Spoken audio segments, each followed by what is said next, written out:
Queridos irmãos, neste 18º domingo do tempo comum, somos convidados, após o trecho da multiplicação dos pães, a compreender o grande discurso de Jesus sobre o pão da vida. Estamos no capítulo 6 do Evangelho de São João, do versículo 24 até o versículo 35. E o convite é claro: passar do sinal da multiplicação dos pães, o milagre, ao sentido do sinal, ao sentido do milagre. Passar do pão para entrar em relação com o Cristo. Reconhecer no pão que é multiplicado, no pão que nos é dado, na Eucaristia que celebramos todo domingo, o amor do Pai, fonte da vida. Interessante porque João tem o Evangelho dividido entre o livro dos sinais e o livro da glória. No livro dos sinais, que chega até o capítulo 12 do Evangelho de João, nós encontramos 7 sinais, que são 7 milagres. E por 7 vezes Jesus dirá: Eu sou.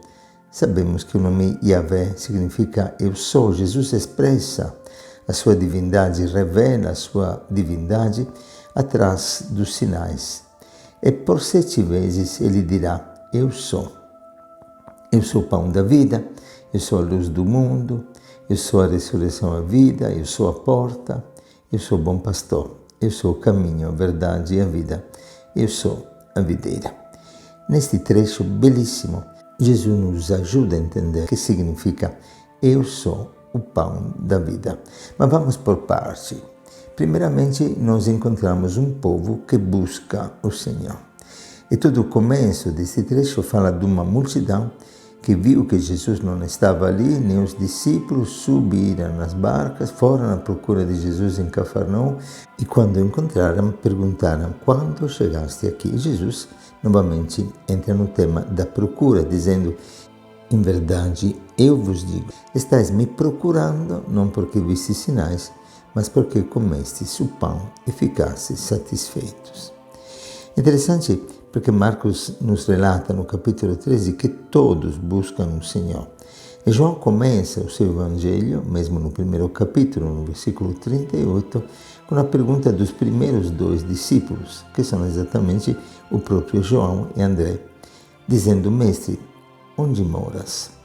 E Jesus, as primeiras palavras de Jesus no evangelho de João dirá: o que vocês estão procurando? Sim, toda a vida do homem, todo o Evangelho é uma procura contínua de Cristo. O homem em busca de Cristo, mas muito mais, é o próprio Cristo que procura o homem, que desceu do céu para nos salvar, para nos resgatar. Ele que procura abrigo no coração do homem, para que o homem possa encontrar abrigo no coração do Pai. É belíssimo, porque João coloca tantos detalhes nesta procura, nesta busca de Jesus. Eles buscam por causa do pão. Eles o buscaram, como lemos anteriormente, para fazê-lo rei. Em outras palavras, o Evangelho nos convida a perguntar-nos: nós buscamos o pão? Buscamos as emoções espirituais? Até emoções boas, salutares, como hoje a ciência descobre. Emoções de paz, de alegria, de amor, que curam, que geram serotonina, que dão calma ao coração do homem. Mas buscamos estes efeitos ou o Senhor? Buscamos os dons de Deus ou buscamos o Senhor dos dons? Interessante que os místicos nos ensinam que precisa prestar muita atenção para não buscar emoções e experiências espirituais extraordinárias, pois isso poderia tornar-se uma forma de idolatria. Realmente poderíamos usar-nos de Deus como se usa, desculpem a comparação, uma vaca para ordenhar, para tirar proveito dele. Não. O Evangelho nos convida a procurar Jesus por Ele mesmo, porque Ele é o Senhor, porque Ele é amor, porque Ele se dá para nós. E onde Ele está? Ele está onde estão os discípulos. Quando se lê que as multidões procuram Jesus no lugar do pão, significa mesmo que no lugar onde o pão é dado, onde a vida se torna a Eucaristia, onde se vive o amor recíproco, lá o Senhor se faz presente. É por isso que o próprio João, na primeira carta, no capítulo 4, versículo 12, dirá: ninguém jamais viu a Deus, mas se nós nos amarmos uns aos outros, Deus permanece conosco e o seu amor acontece em nós de forma perfeita. Precisa passar do sinal do pão, do milagre da multiplicação dos pães, ao milagre que o pão eucarístico realiza na nossa vida, tornando-nos amor, levando-nos a viver entre nós um mandamento novo, o amor recíproco. Amai-vos uns aos outros como eu vos amei. E acontece para nós aquilo que acontece para o povo. O povo, lemos, queria tomar Jesus para fazê-lo rei, e ele se subtrai. Ele sempre nos leva além. Ele não entra nos nossos esquemas. Ele nos convida a entrar no seu projeto de amor. Ele é o caminho, a verdade e a vida. Um caminho que leva à cruz e que na cruz manifesta a sua glória, pois é dando a vida que nós encontramos. E qual significado tem, então, a palavra de Jesus que diz: me procura não porque visse sinais, mas porque comesses o pão e ficasses satisfeitos? Exatamente, não parar num sinal. Seria um pouco como se uma pessoa indique para nós a lua e nós olhamos para o dedo e não para a lua ou para as estrelas. Como se o namorado doasse uma flor e a pessoa fique examinando biologicamente a flor, não entendendo o sinal do amor que atrás daquela flor quer se expressar. Exatamente, precisa passar das coisas, do pão doado, à contemplação do amor do Pai. E não é por acaso que no Pai Nosso nós pedimos o pão de cada dia e que na primeira leitura se fala do pão de Moisés no deserto, maná, que porém saciava apenas a fome de um dia, enquanto Jesus dirá que quem come deste pão nunca mais terá fome, porque é a sua vida dada por nós. Nosso coração é feito para Deus e só Deus pode saciar a fome do coração do homem. E por isso, não um pão que se perde, mas um alimento que permanece até a vida eterna, que o Filho do Homem vos dará, diz Jesus, porque neste vos dará já indica a sua entrega na cruz e, além disto, a sua entrega no pão eucarístico na última ceia. Então nós temos um alimento que sacia, que sustenta a vida. Entrando neste relacionamento me torno filho. E por isso se fala do selo com que o Pai nos marca, que o Espírito Santo, aquele que clama em nós, Abba, Pai, não mais escravos, mas filhos. Entramos no amor de Deus, este amor que nos torna familiares de Deus, família do Senhor. E é por isso que Jesus dirá: e como o Pai me enviou, eu vivo pelo Pai, quem come de mim viverá por mim. Sim, não é Moisés que deu o pão, o maná, é o Pai. O mesmo Pai que agora entrega ao Filho neste pão eucarístico, ao ponto que Jesus pode dizer: eu sou o pão que desce do céu e dá vida ao mundo.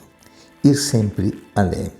O convite de João é sempre passar a uma dimensão mais profunda daquilo que podemos constatar, passar do sinal ao significado, passar daquilo que é medíocre, aquilo que nos supera, subir para o alto, passar do nada ao tudo, do natural ao sobrenatural, daquilo que é óbvio, aquilo que é sublime.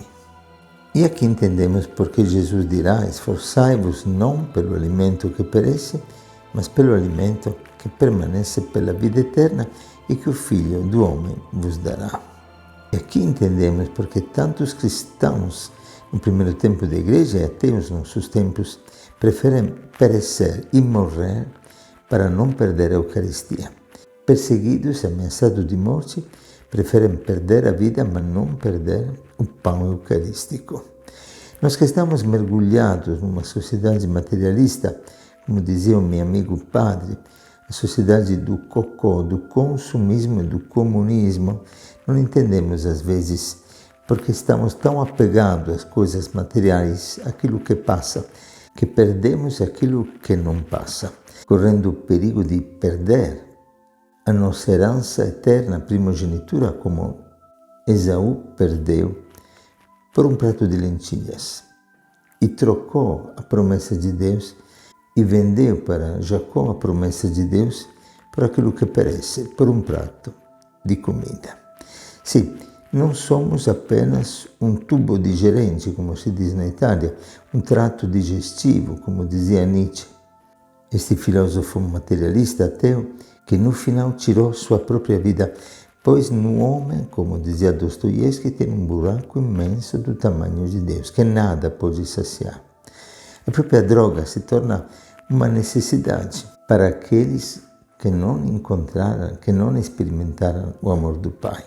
Existem tantos tipos de droga. A droga do poder, a droga do dinheiro, a droga da vaidade, a droga do celular, dependências que nós criamos de tantas formas quando o nosso coração está vazio de Deus. E a religião se torna, de fato, um bem essencial para o bem-estar social.